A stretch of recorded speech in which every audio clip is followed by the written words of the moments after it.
Previously, in the Count of Monte Cristo, Chapter 63, The Dinner, the guests enjoy an extravagant meal prepared by the Count, though with some suspicion. Afterward, the Count takes them on a tour and reveals a room where a crime allegedly occurred, causing Madame Danglars to faint. Villefort and Debray suspect that the atmosphere or wine unsettled her. The Count claims a newborn skeleton was found during renovations, unsettling Villefort. Villefort whispers to Madame Danglars, arranging a private conversation. Chapter 64 The Beggar. The evening passed on. Madame de Villefort expressed a desire to return to Paris, which Madame Danglars had not dared to do, notwithstanding the uneasiness she experienced. On his wife's request, Monsieur de Villefort was the first to give the signal of departure. He offered a seat in his landau to Madame Danglars, that she might be under the care of his wife. As for Monsieur Danglars, absorbed in an interesting conversation with Monsieur Cavalcanti, he paid no attention to anything that was passing.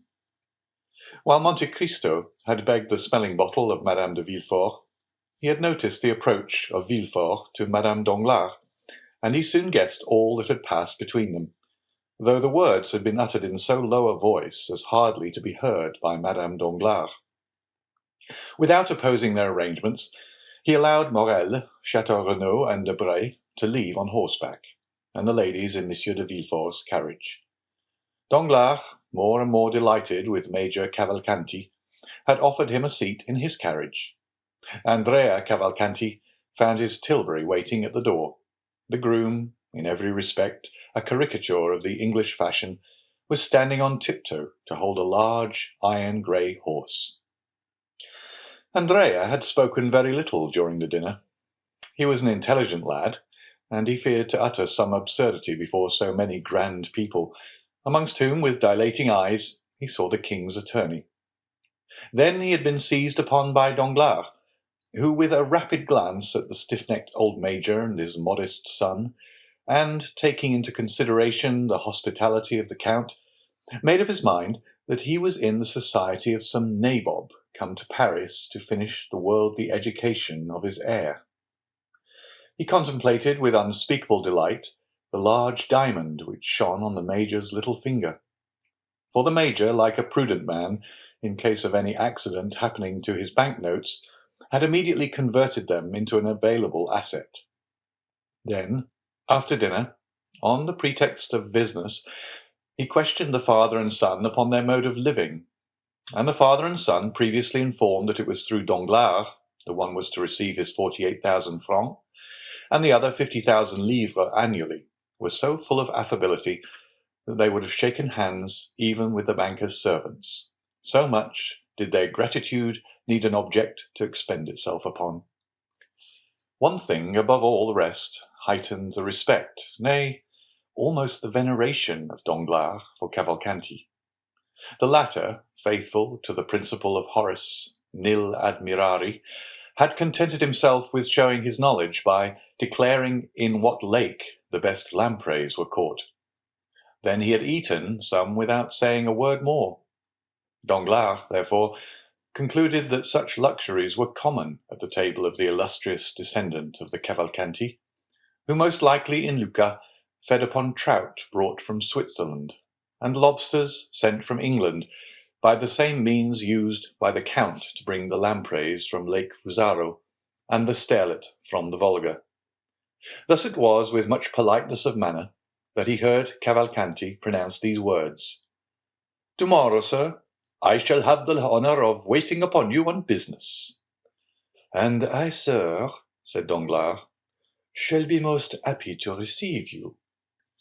Upon which he offered to take Cavalcanti in his carriage to the Hôtel des Princes, if it would not be depriving him of the company of his son.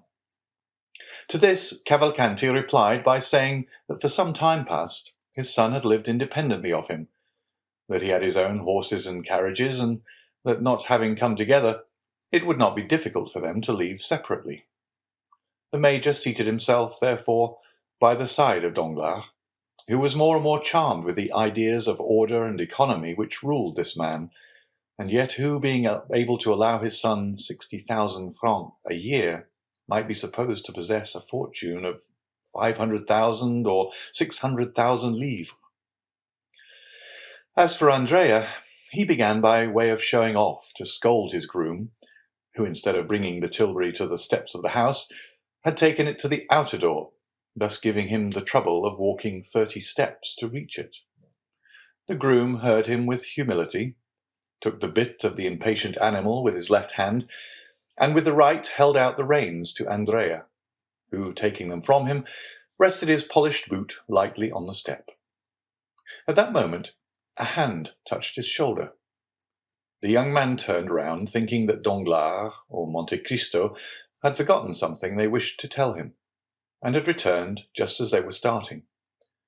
But instead of either of these, he saw nothing but a strange face, sunburnt and encircled by a beard, with eyes brilliant as carbuncles, and a smile upon the mouth which displayed a perfect set of white teeth, pointed and sharp as the wolf's or jackal's. A red handkerchief encircled his grey head. Torn and filthy garments covered his large bony limbs, which seemed as though, like those of a skeleton, they would rattle as he walked. And the hand with which he leaned upon the young man's shoulder, and which was the first thing Andrea saw, seemed of gigantic size. Did the young man recognize that face by the light of the lantern in his tilbury? Or was he merely struck with the horrible appearance of his interrogator? We cannot say, but only relate the fact that he shuddered and stepped back suddenly. "What do you want of me?" he asked. "Pardon me, my friend, if I disturb you," said the man with the red handkerchief, "but I want to speak to you." "You have no right to beg at night," said the groom, endeavouring to rid his master of the troublesome intruder. "I am not begging, my fine fellow," said the unknown to the servant, with so ironical an expression of the eye, and so frightful a smile that he withdrew. "I only wish to say 2 or 3 words to your master, who gave me a commission to execute about a fortnight ago." "Come," said Andrea, with sufficient nerve for his servant not to perceive his agitation. "What do you want? Speak quickly, friend." The man said in a low voice, I wish you to spare me the walk back to Paris. I am very tired, and as I have not eaten so good a dinner as you, I can scarcely stand." The young man shuddered at this strange familiarity. "Tell me," he said, "tell me what you want." "Well then, I want you to take me up in your fine carriage and carry me back." Andrea turned pale, but said nothing. "Yes," said the man, thrusting his hands into his pockets and looking impudently at the youth. "I have taken the whim into my head. Do you understand, Master Benedetto?" At this name, no doubt, the young man reflected a little, for he went towards his groom, saying, "This man is right. I did indeed charge him with a commission, the result of which he must tell me. Walk to the barrier there, take a cab, that you may not be too late." The surprised groom retired. "Let me at least reach a shady spot," said Andrea. "Oh, as for that, I'll take you to a splendid place," said the man with the handkerchief, and taking the horse's bit, he led the tilbury where it was certainly impossible for anyone to witness the honour that Andrea conferred upon him. "Don't think I want the glory of riding in your fine carriage," said he. "Oh no, it's only because I am tired, and also because I have a little business to talk over with you." "Come, step in," said the young man. It was a pity this scene had not occurred in daylight, for it was curious to see this rascal throwing himself heavily down on the cushion beside the young and elegant driver of the tilbury. Andrea drove past the last house in the village without saying a word to his companion, who smiled complacently, as though well pleased to find himself travelling in so comfortable a vehicle. Once out of Auteuil, Andrea looked around in order to assure himself that he could neither be seen nor heard, and then, stopping the horse, and crossing his arms before the man, he asked, "Now, tell me why you come to disturb my tranquillity." "Let me ask you, why you deceived me?" "How have I deceived you?" "How, do you ask? When we parted at the Pont du Var, you told me you were going to travel through Piedmont and Tuscany, but instead of that, you come to Paris." "How does that annoy you?" "It does not. On the contrary, I think it will answer my purpose." "So," said Andrea, "you are speculating upon me?" "What fine words he uses!" "I warn you, Master Caderousse, that you are mistaken." "Well, well, don't be angry, my boy. You know well enough what it is to be unfortunate, and misfortunes make us jealous. I thought you were earning a living in Tuscany or Piedmont by acting as Facchino or Cicerone, and I pitied you sincerely, as I would a child of my own. You know I always did call you my child." "Come, come, what then?" "Patience, patience." "I am patient, but go on." "All at once, I see you pass through the barrier with a groom, a tilbury, and fine new clothes. You must have discovered a mine, or else become a stockbroker." "So that, as you confess, you are jealous." "No, I am pleased. So pleased that I wished to congratulate you. But as I am not quite properly dressed, I chose my opportunity, that I might not compromise you." "Yes, and a fine opportunity you have chosen," exclaimed Andrea. "You speak to me before my servant." "How can I help that, my boy? I speak to you when I can catch you.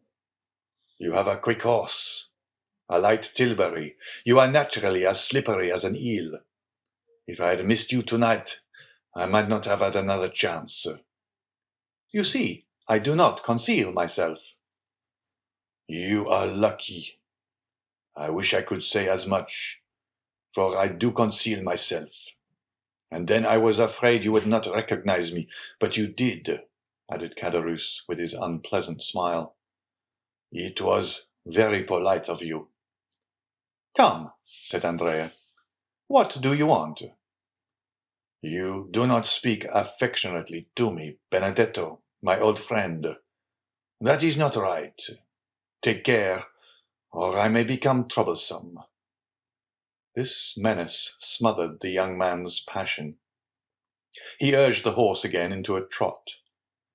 "You should not speak so to an old friend like me, Caderousse. As you said just now, you are a native of Marseille. I am—" "Do you know, then, now what you are?"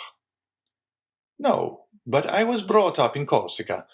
You are old and obstinate. I am young and wilful. Between people like us, threats are out of place. Everything should be amicably arranged. Is it my fault if fortune, which has frowned on you, has been kind to me?" "Fortune has been kind to you, then? Your tilbury, your groom, your clothes are not then hired? Good. So much the better," said Caderousse, his eyes sparkling with avarice. "Oh, you well know that well enough, before speaking to me," said Andrea, becoming more and more excited.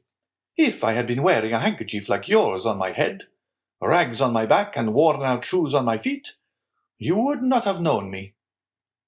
"You wrong me, my boy. Now I have found you, nothing prevents my being as well dressed as anyone, knowing as I do the goodness of your heart. If you have 2 coats, you will give me one of them.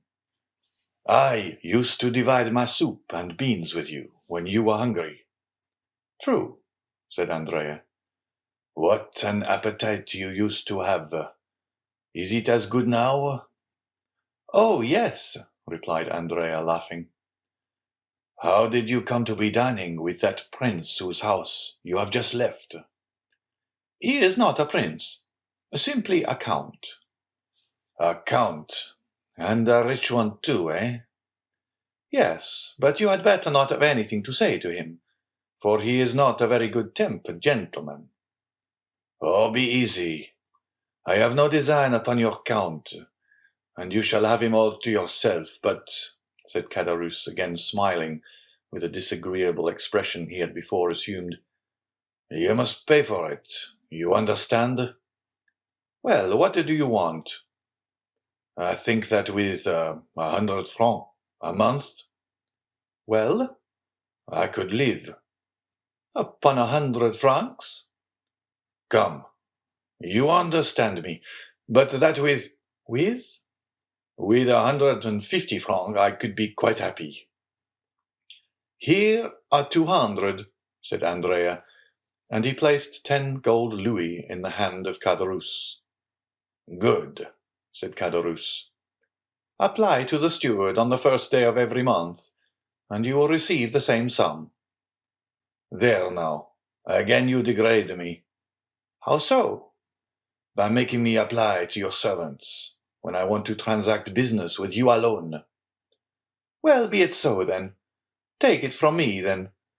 And so long, at least, as I receive my income, you shall be paid yours. Come, come. I always said you were a fine fellow, and it is a blessing when good fortune happens to such as you. But tell me all about it. Why do you wish to know? Asked Cavalcanti. What? Do you again defy me? No, the fact is I have found my father. What? A real father? Yes, so long as he pays me. You'll honor and believe him? That's right. What is his name? Major Cavalcanti. Is he pleased with you? So far I have appeared to answer his purpose. And who found his father for you? The Count of Monte Cristo. The man whose house you have just left? Yes. I wish you would try and find me a situation with him as grandfather, since he holds the money chest. Well, I will mention you to him. Meanwhile, what are you going to do? I? Yes, you. It is very kind of you to trouble yourself about me.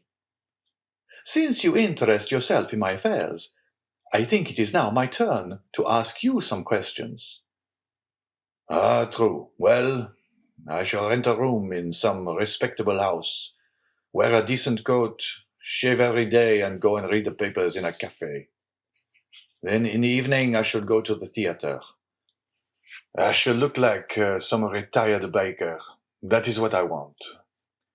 Come, if you will only put this scheme into execution, and be steady, nothing could be better.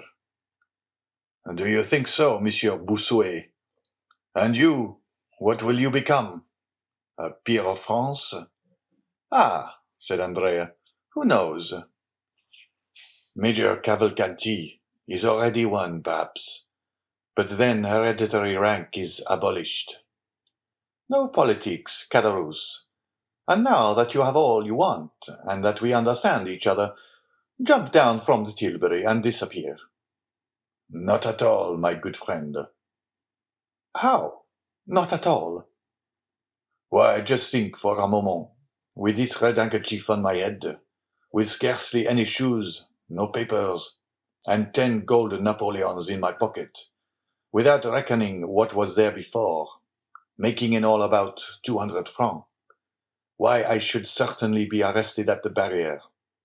Then, to justify myself, I should say that you gave me the money. This would cause inquiries. It would be found out that I left too long without giving due notice, and I should then be escorted back to the shores of the Mediterranean. Then I should become simply numero 106, and goodbye to my dream of resembling the retired baker. No, no, my boy. I prefer remaining honorably in the capital. Andreas scowled. Certainly, as he had himself owned, the reputed son of Major Cavalcanti was a wilful fellow. He drew up for a minute, threw a rapid glance around him, and then his hand fell instantly into his pocket, where it began playing with a pistol. But, meanwhile, Caderousse, who had never taken his eyes off his companion, passed his hand behind his back and opened a long Spanish knife, which he always carried with him, to be ready in case of need. The two friends, as we see, were worthy of and understood each other. Andrea's hand left his pocket inoffensively and was carried up to the red moustache, which it played with for some time. "Good Caderousse," he said, "how happy you will be." "I will do my best," said the innkeeper of the Pont du Gard, shutting up his knife. "Well, then, we will go into Paris. But how will you pass through the barrier without exciting suspicion? It seems to me that you are in more danger riding than on foot." "Wait," said Caderousse. "We shall see." He then took the great coat with the large collar which the groom had left behind in the tilbury and put it on his back. Then he took off Cavalcanti's hat, which he placed upon his own head, and finally he assumed the careless attitude of a servant whose master drives himself. "But tell me," said Andrea, "am I to remain bareheaded?" "Pooh," said Caderousse, "it is so windy that your hat can easily appear to have blown off." Come, enough of this," said Cavalcanti. "What are you waiting for?" said Caderousse. "I hope I am not the cause." "Hush!" said Andrea. They passed the barrier without accident. At the first cross street, Andrea stopped his horse, and Caderousse leapt out. "Well," said Andrea, "my servant's coat and my hat." "Ah," said Caderousse, "you would not like me to risk taking cold." "But what am I to do?" "You? Oh, you are young, while I am beginning to get old. Au revoir, Benedetto." And running into a court, he disappeared. "Alas," said Andrea, sighing, "one cannot be completely happy in this world." End of chapter 64.